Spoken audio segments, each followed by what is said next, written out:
குருவே துணை, குருவே சரணம். அனைவருக்கும் வணக்கம். நான் சேலத்திலிருந்து அஸ்ட்ரோ மீனம் ராதா பேசுகிறேன். இந்த வீடியோல உபாசனை தெய்வத்தை வழிபட்டு நல்ல பயன்களை அடைகின்ற விஷயத்தை பத்தி தான் பார்க்க போறோம். பொதுவா உபாசனை தெய்வம் அப்படின்னா வழிபாடு செய்து விட்டாலே ஆபத்து நேரத்திலே அற்புதமாக கை கொடுக்கும் தெய்வம் உபாசனை தெய்வம். கூப்பிட்ட குரலுக்கு ஓடி வரும் தெய்வம், அத்துடன் குல தெய்வத்தையும் கூட்டி வரும் தெய்வம் இந்த உபாசன தெய்வம். அதனால நம்ம ஒவ்வொருவரும் இந்த உபாசனை தெய்வத்தை யாருன்னு கண்டுபிடிச்சு அந்த தெய்வத்தை வழிபாடு செஞ்சு வந்தாலே ஒவ்வொரு ஜாதகரும் அவங்களுக்கு என்ன குறைகள் இருக்கோ அந்த குறைகள் எல்லாம் நீங்கி அவங்க எண்ணங்கள் எல்லாம் வீடேறி நினைத்தது நடந்து அனைத்திலும் வெற்றி கிடைத்து வாழக்கூடிய ஒரு அமைப்பை பெற்றுவிடுவோம். இந்த உபாசனை தெய்வத்தை ஒரு சிலர் 9ஆம் இடம் சொல்லுவாங்க, ஒரு சிலர் 11ஆம் இடம் சொல்லுவாங்க.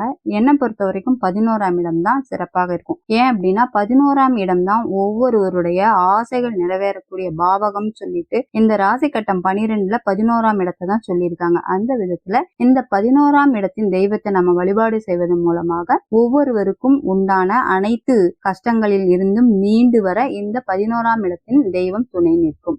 இப்ப ஆண் ஜாதகர் அப்படின்னா குருவை வச்சுக்கணும், பெண் ஜாதகி அப்படின்னா சுக்கிரனை வச்சுக்கணும். இப்ப இவங்க நின்ற வீட்டுக்கு 11ஆம் வீட்டின் தெய்வம் தான் உபாசனை தெய்வம். இப்ப மேசம் அப்படின்னாக்கா 11ஆம் இடம் பழனி திருஆவினன்குடி கோவிலில் உள்ள மகாலட்சுமி.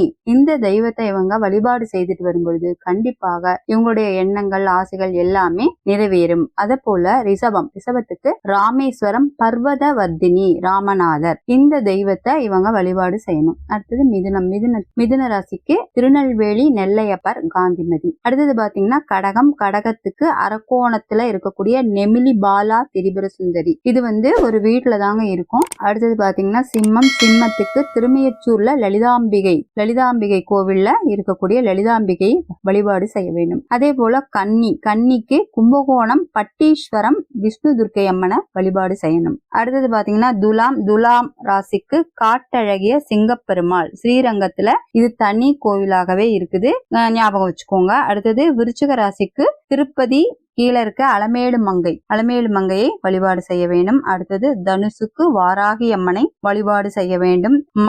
மகர ராசிக்கு ஒட்டன்சத்திரம், இதுல தெத்துப்பட்டி ராஜகாளி அம்மன் அப்படிங்கிற அந்த காளியம்மனை வழிபாடு செய்ய மிக சிறந்த நல்ல பலன் எல்லாமே அந்த ஜாதகருக்கு கிடைக்கும். அதே போல கும்பராசிக்கு குற்றாலத்தில் இருக்கக்கூடிய குற்றாலநாதரை வழிபாடு செய்ய வேண்டும். மீனத்துக்கு மதுரை மீனாட்சி அம்மனை வழிபாடு செய்ய வேண்டும். அனைவருக்கும் நன்றி.